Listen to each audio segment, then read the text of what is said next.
work. Yeah. To me, that's an exciting kind of risk. And so it's exciting for me to, hear you say, well, gee, that line is It awfully just feels close integral to cliche. and true. Yeah. Integral and true. It's beautiful in the way you move from, the tattoo to the man in the back who's working on the car. Just the movement in the poem is stunning. Right? My grandfather meets FDR. Okay, it's just in the book. I love that your book has a lot of your family's history, but has also a lot of the country's history. I don't think of myself as someone who writes poems about my family. I often think of myself as someone who writes about history and place, but my family members do show up, and this Well, they're the particulars. They are the particulars. And I would say for the record that this poem is actually based on an exercise that I've given my students often, which is write a poem about someone you know meeting a famous person from history. I might steal that assignment. It's a lot of fun. They have fun with it, and I had fun with it in this poem, which I think there's a grain of truth in it, but I'm not sure. The poem is called My Grandfather Meets FDR. Once he crossed the ocean and took the train north and walked through town to the address he'd folded into his pocket back in Petrovavest, and once he'd shaken his brother's hand and carried his suitcase to the room at the top of the stairs and changed his shirt and followed his brother to the shoe factory, my grandfather saw no reason to travel ever again. But one Sunday, FDR's train, headed elsewhere, was scheduled to stop. My grandfather and his brother Stephen, after church, in dress shirts and dark hats, walked to the edge of town. My grandfather, who never in my lifetime voted for anyone, who told me, they're all crooks, all of them are crooks, my grandfather stood in the sun in his best shirt.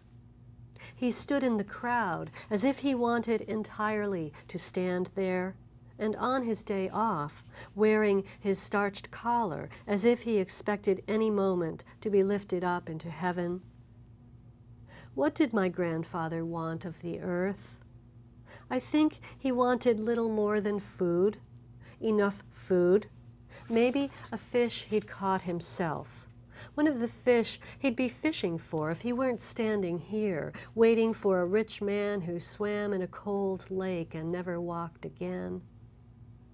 My grandfather collected photographs of this man, for whom he would take off his hat, who in turn would take off his hat as the sun poured down on them both. Call it a meeting, though it was only their eyes that met. Call it the prime of one man's life, and he the one who stayed behind. It's just how either you or I would feel if George Bush was driving by, right? Anyway, it's a lovely poem, especially in light of the political situation right now. We only have about 3 or 4 more minutes, so I wanted to ask you to read Milton Kessler's poem. Oh. Well, this poem... The Evolving Sensibility poem. That's right. In fact, this poem is also from my dear friend Ann Bednarski. It's about being at a poetry reading with Ann when we were both teenagers. And on one hand, this is about misbehaving at a poetry reading. I've only done that once, and here it is. Milton Kessler was a wonderful poet, a wonderful teacher at SUNY Binghamton. That's the Milton Kessler of this poem. Milton Kessler's poem. Last night, as I turned the last corner toward home, there it was, the moon, round as a platter, silvery white, and I couldn't help but think of that poet reciting the line we thought so bad, raising his arm along with his voice, "Oh boy, look at that moon." And we, 16 years old, catching each other's eye and laughing into our hands, not understanding the line was supposed to be bad, was crafted to show how short language falls in the light of the living moment. At the edge of the woods, that moment I turned from Pine Street to Elm, there it stared, the moon, a marvel above the hills and rooftops and snowy yards. It was the biggest thing in the city and the most important. And I know the moon's light is sunlight that only it can see. But it occurred to me last night that maybe the moon remembers the sun, her distant partner, so intensely it is memory that shines from her. It is memory that turns the snow pale blue and sparkles along the river. Memory that illumines night. Under the full moon, I could see deer tracks like black stones set on the snow as if to show someone the way back home. And so I thought of you, Anne, living not far from where we grew up. The deer tracks and the moon sent me back and, okay, like magic or something, I was sitting beside you in the college conference room, a man reading his new handwritten poem, although he knew the chances were not good that anyone there would ever remember it, not even one line, although he certainly knew that some of us did not understand what we were hearing and might never. But he read it anyway, slowly and with care, on his face a slight smile that should have told us he wanted us to laugh when he said, "Oh boy, look at that moon." He wanted us to laugh out loud at that moment when the poem stepped out of itself and into us. Yeah, I love that. As your last poem, would you read Airstream? Airstream.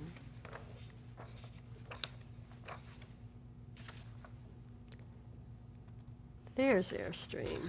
Okay. Airstream. Do you want to say anything? I think I just need to say that Airstream is in fact that silver Airstream trailer. That image may have popped into your mind. That's this this Airstream, and there's an epigraph to this poem from Handel's Messiah, which is also from 1 Corinthians in the Bible. The epigraph reads, "We shall all be changed." Airstream.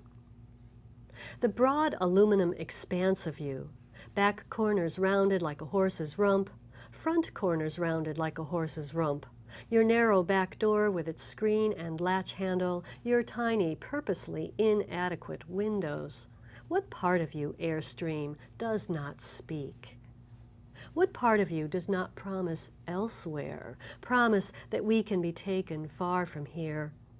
We can pack our hat, a change of clothes, maybe a set of watercolors, maybe a book. That, you promise, is all we need. We can drive until we find the spot of our dreams, the lake, the willow tree, beside which we will park you, unfold your 3-step staircase and carry out our card table and folding chairs, our sandwiches, and it will be like the ancient Chinese drawing, horse and willow tree in the moonlight. You, Airstream, the little horse, bending to the blank space that reads as grass, because there are 2 blades of grass in the foreground. Or maybe the horse feeds on the empty space. The emptiness is enough to feed him, enough. Or is it the moonlight that feeds him, the moment itself? You, Airstream, being the horse, could explain this to us. We who always want more, who always want change yet fear change, we who cannot find the moment, let alone feed from it. But there by the lake, finally, we would have no desire to be elsewhere. Airstream, even here, tethered as you are behind a garage, the front of you supported by cinder blocks and stained plywood, reflecting what is near, you shimmer. Would it be too much, Airstream, to say you sing? Your song is of the maple, here with you beside the garbage cans, its leaves flickering in the breeze. Your song is of the ladder left leaning against the garage, of the forgotten orange work gloves. These are not the songs we want to sing, Airstream, but you promise we shall all be changed. Yeah, that's such a beautiful metamorphosis poem. I'm afraid we have to wrap up, but I want to thank you, Suzanne, and thank you for watching Poetry Break. Thanks for having me.